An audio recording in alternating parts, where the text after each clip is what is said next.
and welcome everyone to Dovetail Learning's We Are Resilient webinar, starting fresh, educators' resilience in the new year, and Happy New Year to everyone. Emily, Happy New Year to you. Happy New Year to you, Chuck. Emily Selim and I will be your presenters today. My name is Chuck Fisher. I'm the Director of Transformational Learning at Dovetail Learning. I am a founding director of Dovetail and architect and author of this work. Also a transpersonal psychologist. I worked in schools for 25 years and have been teaching educators for the last 15 through nonprofit work. Emily? I'm Emily Selim. I met Chuck when I was principal in Rincon Valley, and he brought Toolbox to our school. So I have had quite a long experience with Chuck, but I'm excited to be doing this work of We Are Resilient. I went through a participant course a couple of years ago, and then last year was trained as a coach in this method. And well, you'll see, it's wonderful work. And now I'm excited to be bringing it to Sonoma County Office of Education and Sonoma County Schools. Thank you, Emily. Thank you for being here as our guest today and for being a champion of this work. Just a little bit about Dovetail. Excuse me, I've had a cold this week. We're a nonprofit. Our mission is to strengthen resilience in adults and children so that we can make the world a better place. You'll notice at the bottom of this slide that we are licensed as an open education resource through the Creative Commons. So all of our work is open and free to the public. And I'm so excited to be here with you today, Emily, to talk about educators' resilience and starting fresh. It's just, it's that special time of year, right? You've been on vacation, you're about to start back, or you've already started back, and there's a lot of energy in the air. Definitely. What we're going to do is really, just inquire what the heck is resilience anyway? How do we define it? What's the range? And stress, is the opposite of resilience. We can either be stressed out or we can be in our resilience. And what's the deal with that? And then starting fresh, what makes the difference? We're going to look at the Dovetail Learning We Are Resilient approach. And it's a expansive approach we'll show you an overview of in a few minutes. But first, let's just say, what the heck is resilience? Emily, I'm going to put you on the spot. Okay. What's a word or a phrase you would use for resilience? In the classroom or in the school setting? Able to adjust to something that happens without letting it take over your life. Like you're gonna pop red, and then you're like, no, I don't need to do that. I can come down. I can make a different choice. So I'm resilient. Oh, that's beautiful. And isn't that just the case in education?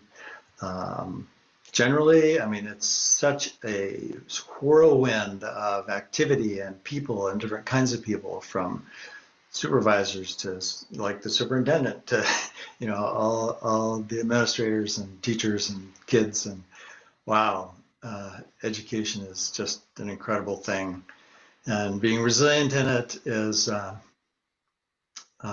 something we all do, and we can be more skillful with.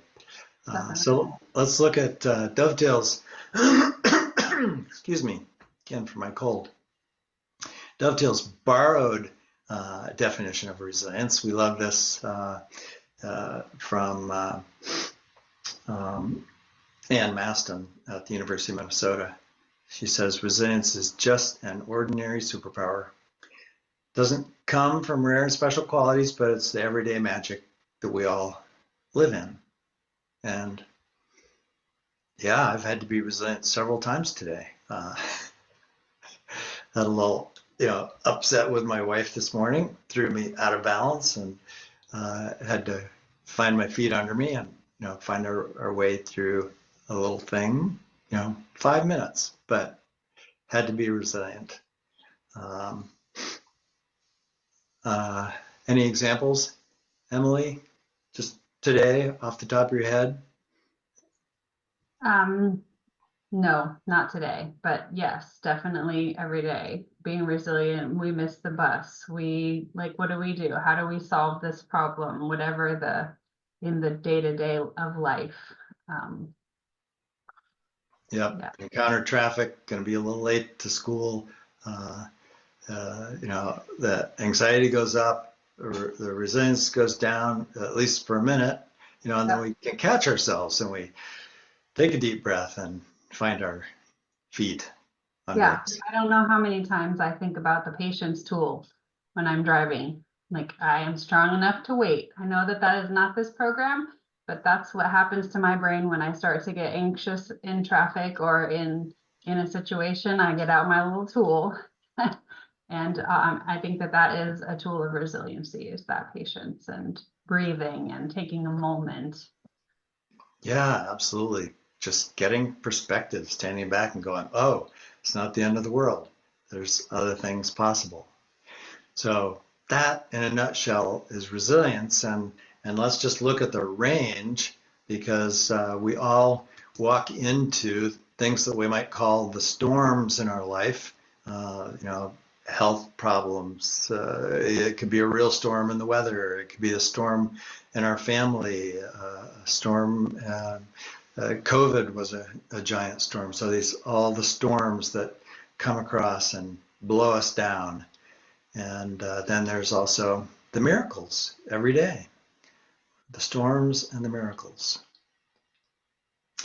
How does storms and miracles show up in your experience as an educator, Emily?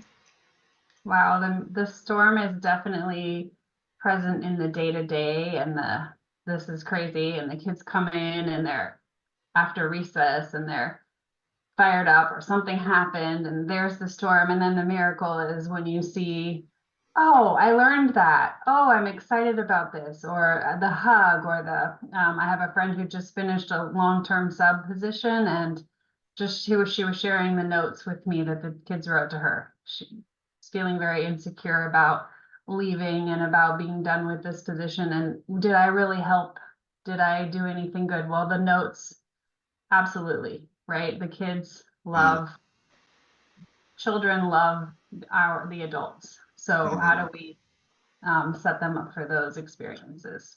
Such a precious thing. It's really those relationships that what it's all about, and gives us that freshness every day when we encounter that and we seek them out.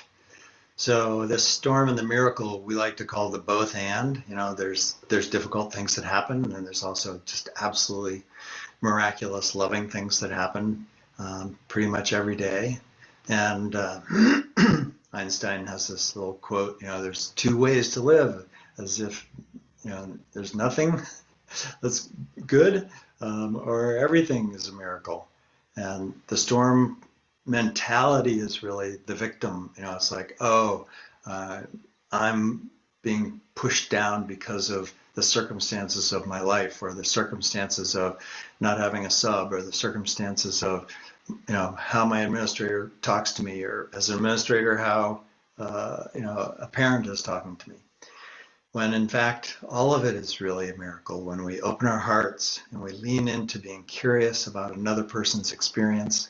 It fills us with the incredible delight of being human. So And I think that the yin yang relationship of the storm and the miracle, like the storm makes the miracles all the more precious, and the miracle makes the storm weatherable, right? Like you oh can yeah, go through both of those because you have both of those. I love that, Emily. Yeah, I have both of those.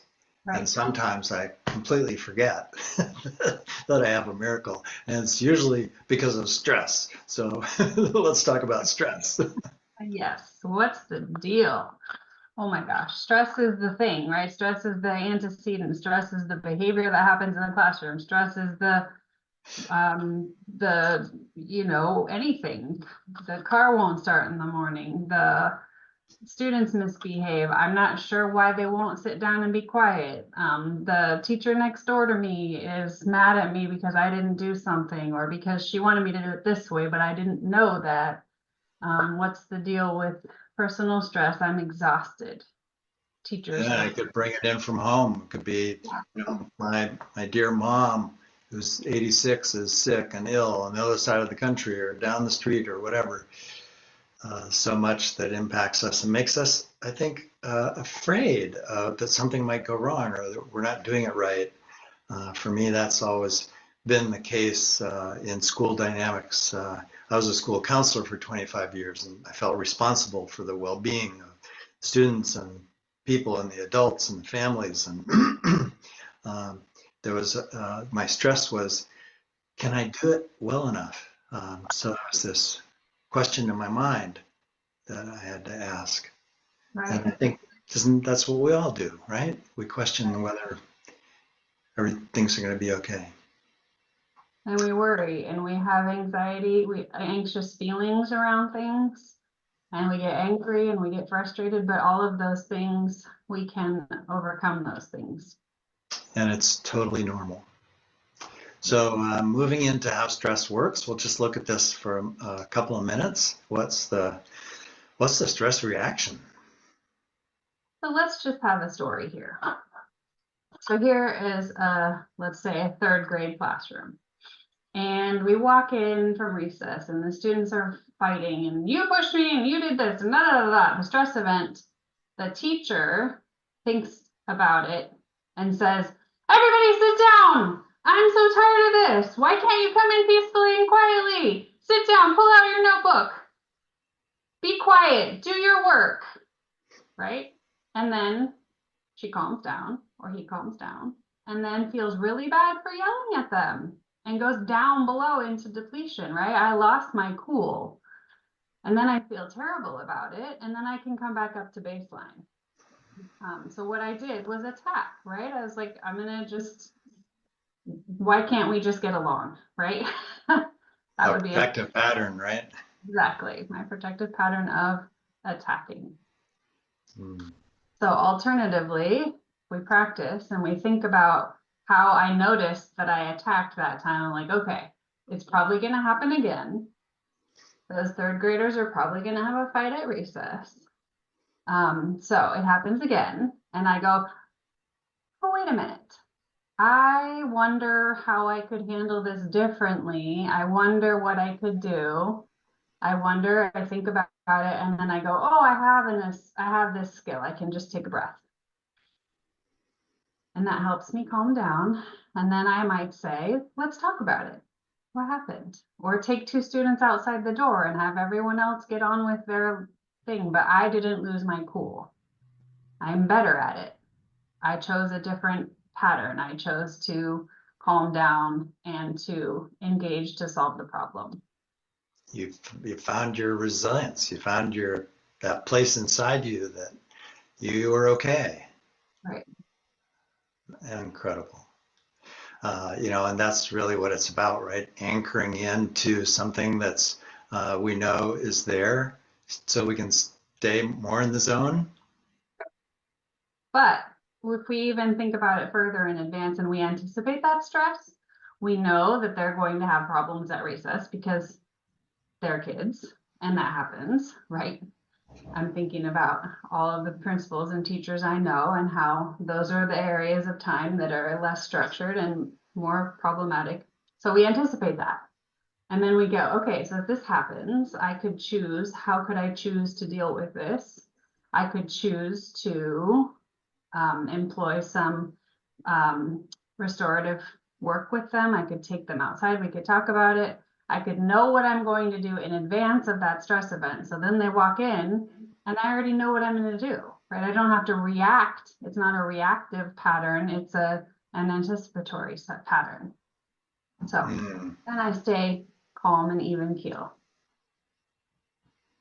I I did that for years. One of the baselines that I work with is my Aikido practice. I'm a black belt in Aikido, and for many, many years when I worked in high schools, I went to Aikido practice at 6:30 in the morning, uh, and it put me into a base state of being that allowed me then to walk into the building with a huge open heart, no matter what would be coming at me that day. So that's another way of anticipating stress, is doing all that it takes to keep us um, centered. Um, and I think what we're really talking about is state of being here. Our state of stress, our state of resilience, both of them are going up and down all the time, as we've described. And how we presence, how we show up, how fully present we can be in ourselves is really the epitome of resilience. It's the work of personal development. It's the work of all leadership development. How do I bring myself into an embodied presence where I can feel totally whole in myself and be cool, calm, and collected to the best degree that I can? So that brings us to the question of, in order to start fresh, what's our own relationship to stress, to our stress, to my stress? What's my relationship to my stress? What's my relationship to my resilience? And what's my relationship to my well-being? And we're going to go through some of the We Are Resilient approach to help you consider some options, but we all have primarily a relationship to how we do this. How do we do this? And I love the question, what were we thinking?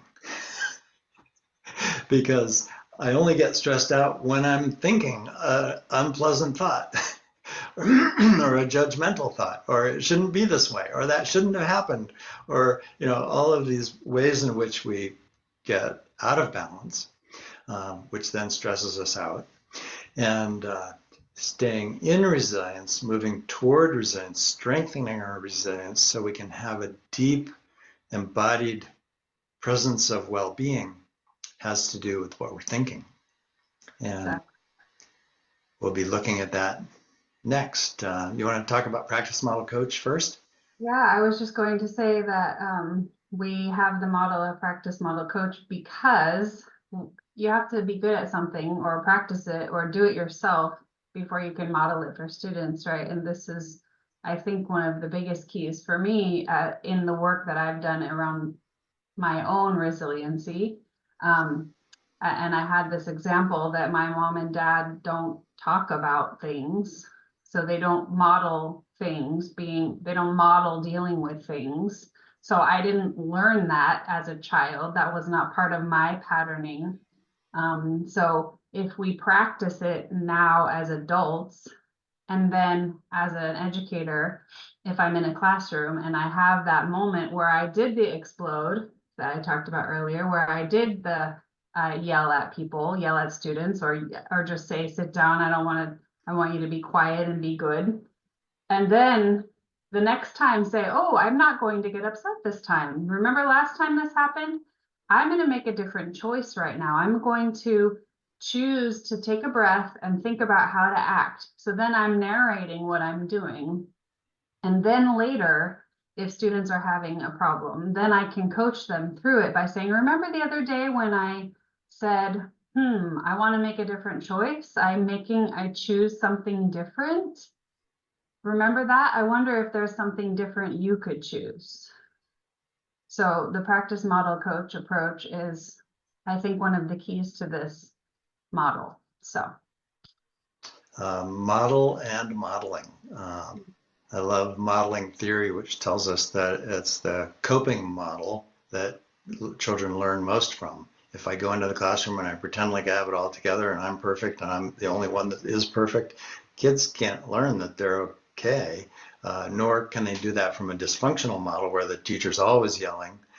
They learn from you, Emily, by the way you show that you can get off balance and show how you get back on balance. It's that conversation that you didn't get from your parents that you can now give, the show and tell of modeling with kids. So that brings us to the We Are Resilient approach. And Emily, the mindsets will come up second. So you want to jump in here? Yeah, so the cultural patterns, we are born, grown, we develop patterns through our life. I mentioned my parents, that's my cultural patterns. My protective patterns might also come from that, like attacking being a protective pattern, like I'm gonna just stop you so that you don't cause me stress anymore. So we have patterns, and then we learn to develop skills. And we have 3 different kinds of skills. We have personal skills, just me. We have connecting skills.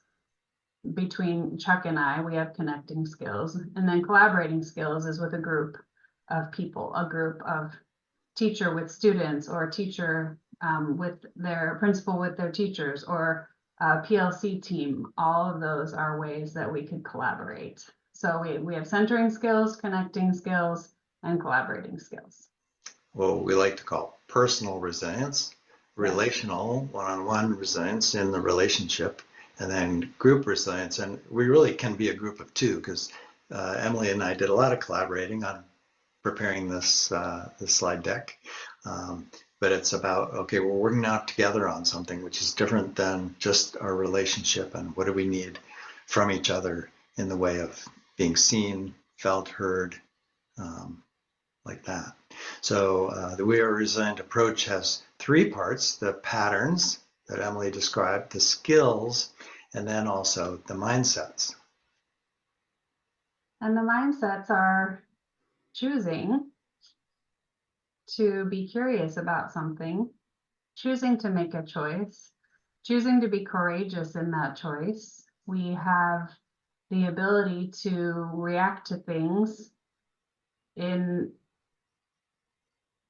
we talk about growth mindset and fixed mindset, and we think about how we have choices, and we have, I'm feeling lost for a second, but as long as I'm curious about things and I make choices, thinking courageous choices, thinking about everyone and what's best for the community, for the relationship. I love that, Emily. Courage comes from the root word core, which means heart.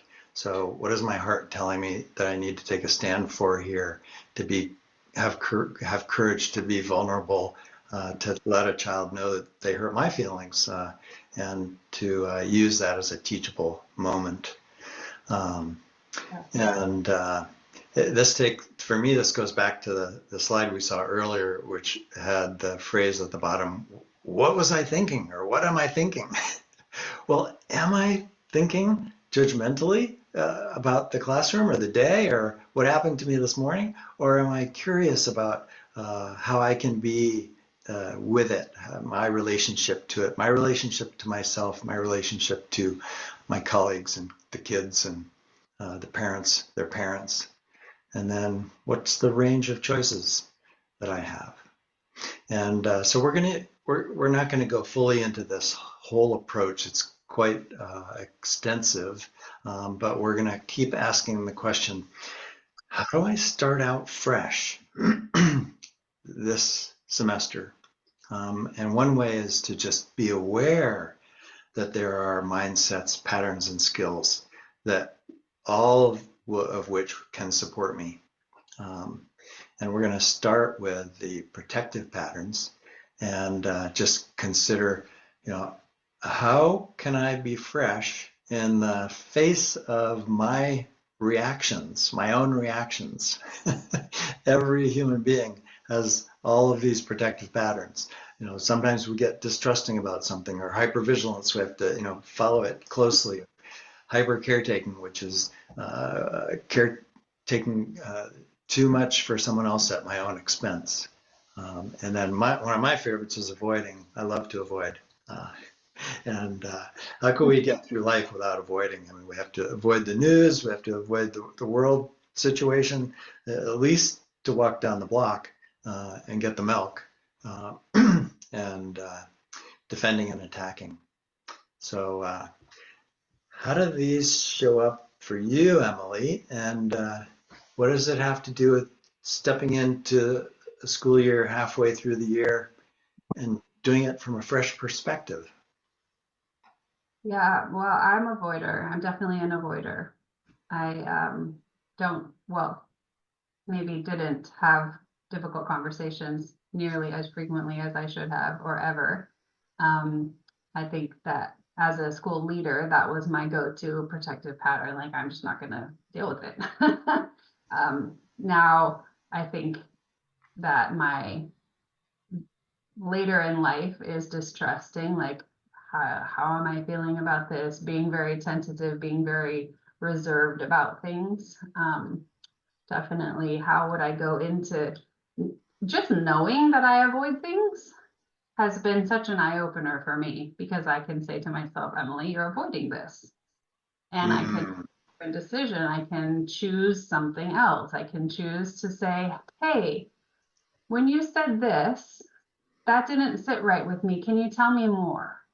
And I'm certainly not attacking then. I'm just asking for information. I'm just saying, I want to know more about what my role is in this. I want to know more about why you're upset with that other student. I want to know more about why you're mad. that I'm thinking of curiosity students coming takes back break. Yeah, takes you right in there, absolutely. doesn't it? Yeah. So just that awareness of the patterns. I love that. I was while you were talking, I was thinking about difficult conversations with parents, that educators face, and how my tendency early in my career was, oh, I want to avoid those. It's like, okay, I have to have one. I'll get through it. But then later in my career, as I grew and learned, I got really curious, because we know the apple doesn't fall far from the tree. If I have parent conference, there's a whole lot I can learn about my student, and we can approach things from a different mindset, a different way of viewing it. So that's a little brief overview of the protective patterns, and how by holding them preciously and safely and well, we can start fresh or be fresher. And let's look at more parts of this approach to see what's the difference that can make the difference. The difference between just living in stress, or having the experience of being stressed or being a victim of life circumstances, to living in resilience and well-being.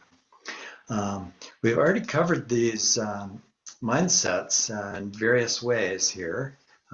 So what else do you want to say about this? Let's keep this brief, Emily. Give the rest of our time to the skills. Yeah, we have a question in the Q&A about having the chat be open to everyone, and I don't know how to do that, so I want to make sure that I at least acknowledge the Q&A question. Oh, thank you very much. Yeah, apologies for any kinks in the technology.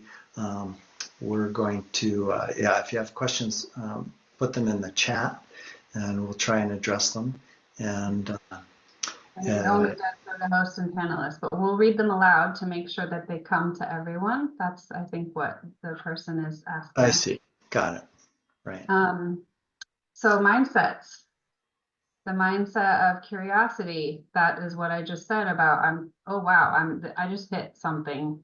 Oof, I don't like how I feel. I'm curious how I'm being, and then what do I not know about it? What more information do I need to ask for? How do I begin to work through something with another person with that curious mindset, and making choices about what skill to employ, or what courageous choice to make about keeping someone's heart in mind as I'm having that conversation. So that tell me more instead of what are you thinking, right? I Both of love those that. elicit the same information, but one feels good and one doesn't. I love the phrase, what kind of person do I want to be? Yeah. Because none of us want to be a curmudgeon. really. I mean, because we know it doesn't feel good.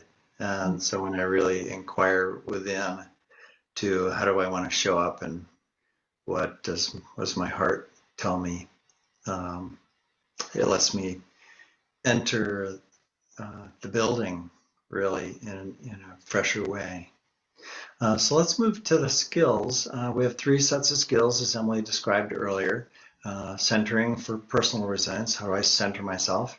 Get grounded in me. Connecting for relational resilience. And collaborating for how do we work together as a group effectively. And we'll try and do just a spotlight inside each of these three sets of skills. And I'll turn again to you, Emily. If you think about centering skills and starting the year, the halfway point of the year, fresh, Happy New Year. uh, what's a go-to skill to bring to your day as you Well, walk into school? I think of my classroom years and I think letting go of assumptions, letting go of history with students, letting go of frustrations that I might have felt last year, letting everyone come in with a clean slate. And then that also leads into finding gratitude and positive reframing and just really thinking through what's beautiful. It's January. Oh my gosh, we can go outside and find some cool leaves and stomp in some puddles and find gratitude in the beauty of winter. Find gratitude in the beauty of these little souls who are back in our classrooms after being gone for 2 weeks. And some of them are going to be like, school's their place. So they're so glad to be back. So coming back with that heart feeling, that nurturing myself and them, right? By nurturing myself, by making sure that I had those weeks of rest, I can come back in with a positive mind. And if I didn't have any rest or vacation, what do I do to nurture myself today? By Brave figuring and away promoted. the nature or doing something for me. So I want to distinguish something really important about the centering skills. Um, the centering skills do impact everyone around us and all our interactions, but they're really for us.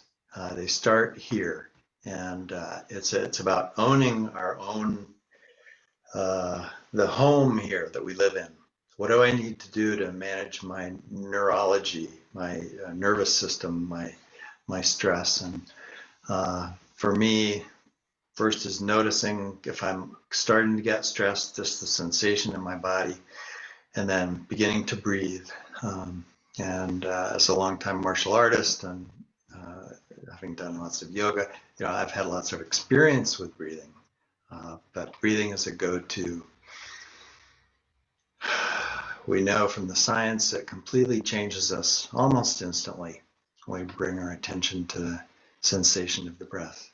If you want to know more about that, download our booklets, come to another webinar or take a training because we go deeply into the science behind all of these skills when we do trainings. How about the connecting skills?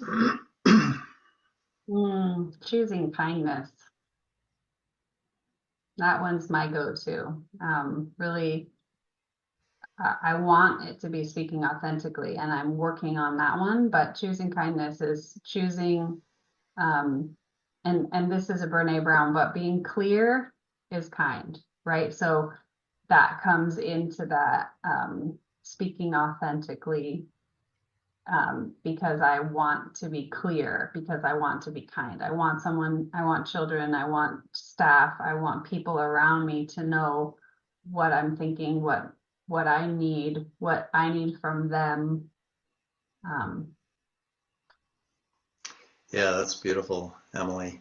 I was just thinking about my younger self when I was first a teacher, even before I became a school counselor, and I was in the classroom, and I would get upset about something, or I would be concerned about working with a kid that was getting in trouble. It's like I didn't really want to take them to the office. I didn't want to be the bad guy, but I wanted to help the kid.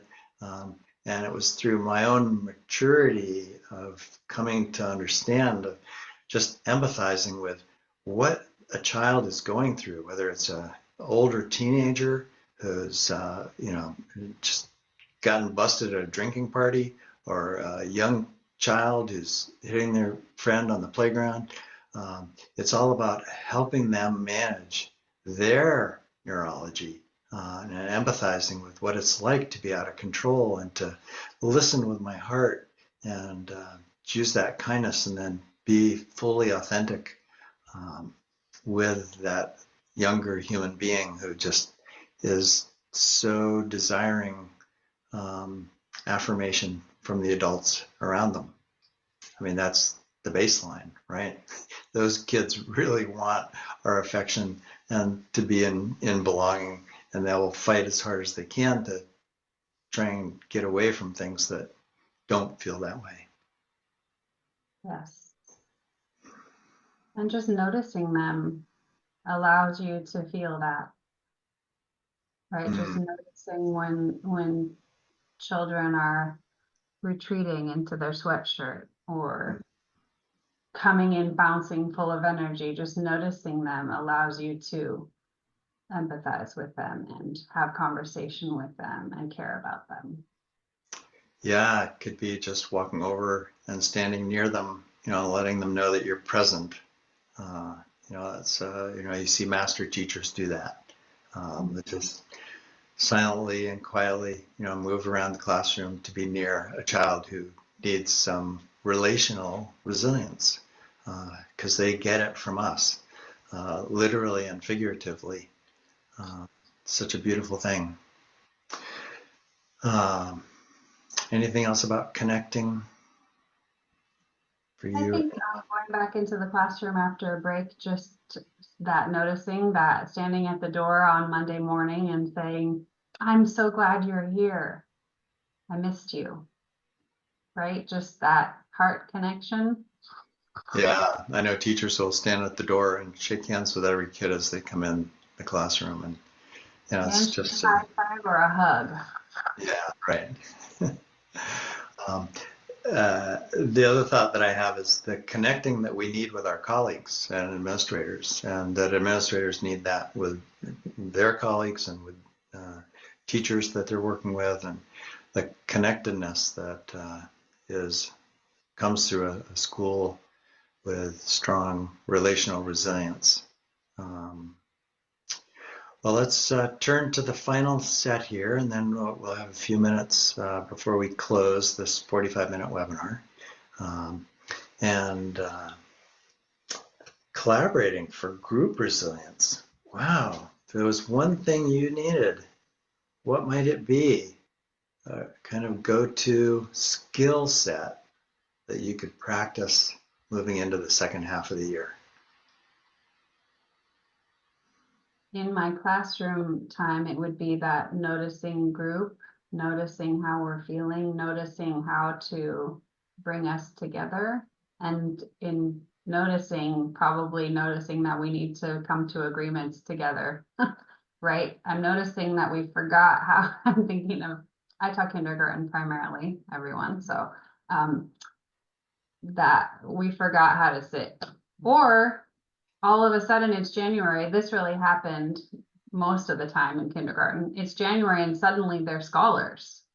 Like something shifted while they were gone on break and they came back and they're like, whoop, sitting in their chair doing the things.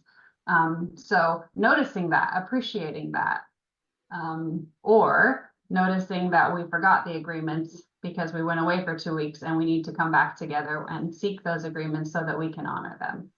Mm. Yeah, noticing is huge. Noticing is the first skill in each skill set.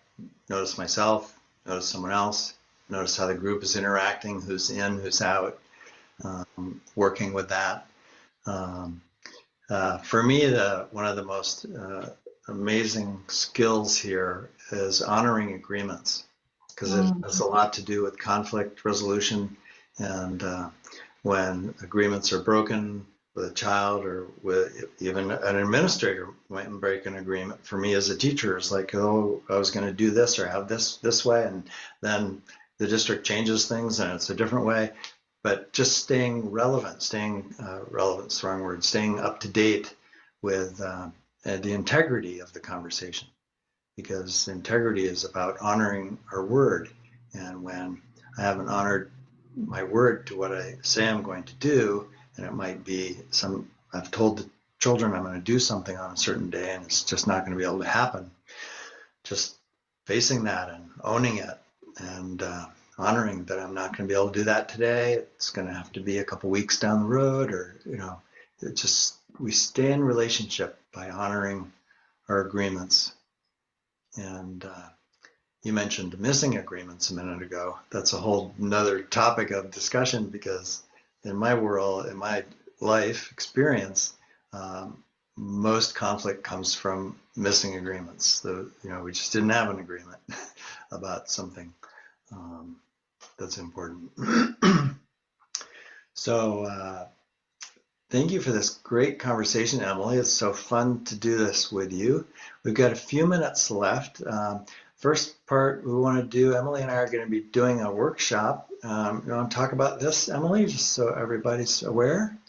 Yeah, this is At least locally in Northern California, Sonoma County. Yep, a full day Saturday training at Sonoma County Office of Education. There are also stipends available for people who work in the school system to come on a Saturday, because we honor your time and want you to come, and we'll feed you lunch. But this will be a deep dive into all of the skills and the patterns and the mindsets of the model of We Are Resilient. We'll share stories and experiences and spend a lot of time talking in small groups about how this applies, what we're learning from it, bringing our own stories to the table, each of us, each of you, each participant. This is a full day, and you'll be, I think, very, I don't know, this seemed just so moving to me the first time I went through it. It feels like time to explore.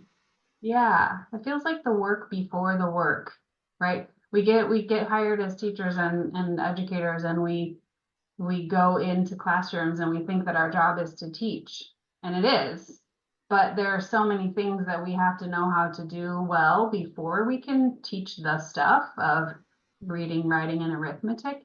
This is the stuff that we need to make this possible. So come and join us. Thank you, Emily. Well, a lot of people who watch this webinar from around the country won't be able to come, but anyone in Sonoma County can. But what I was hearing in your description was a model for how to bring this work into schools, which is to create enough space to do some professional development. It doesn't have to be with Dovetail. We do those kinds of things. But as I said, all our work is an open education resource. It can be downloaded, and we have print materials that are available, guidebooks to be resilient educators, guidebooks for teen work. We also do work in the area of healthcare and with families, so we have all of that also based around the same approach. So there's a lot that's available for you if you're more interested in what we're doing. We want to thank you all for being here. I invite you to go to the website, dovetaillearning.org, because on there you'll find much to be found and explored with. You can always reach out to us. I'm Chuck at dovetaillearning.org. Emily, we didn't get our emails in this last slide. I was remembering we were going to do that. So we're at the end of our time. Emily, thank you for being here. All of our participants, thank you for being here from wherever you are. We wish you a wonderful, refreshed start to the second semester. And any final words, Emily? Just another encouragement to check out the website, because there are videos and webinars like this on the YouTube channel that for Dovetail Learning. There are videos to show children, there are videos and materials, all kinds of wonderful resources. So yes, you can hire Chuck to come out, but you don't have to. You can take this and share and like with the Creative Commons license. So Yeah, thanks for that reminder, Emily. Yeah, there's a lot of training on the website through the webinars. We have webinars on very specific parts of the whole model, and please enjoy. And thanks everyone for being here. thank you. Thanks, So, Chuck. wishing you all well. Happy New Year. And thank you, Emily. Thanks for the note, Kate.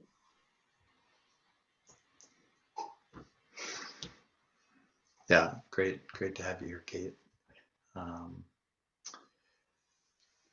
So let's see, you and I could stay on for a minute.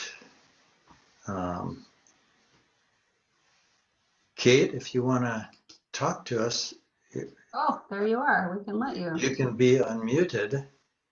If you unmute yourself. Hi. Hi. How are you both? That was wonderful. Thank you. Oh, you're so welcome. It was always fun to do these.